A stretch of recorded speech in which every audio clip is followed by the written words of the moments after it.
what's up guys? I'm gonna try to be more consistent with these uploads.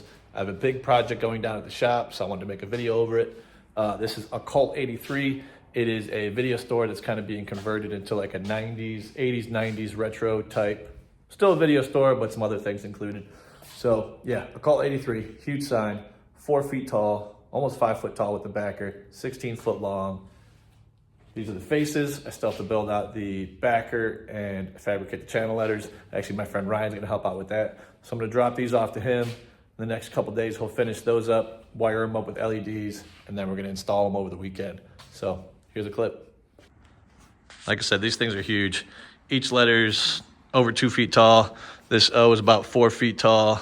Overall, when it's built with the backer, it's gonna be 16 feet long.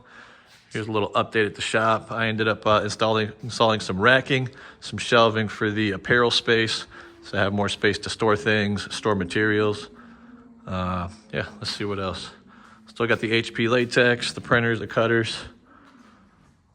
Some other jobs waiting here. Podcast coming soon. Still got to work that whole space out.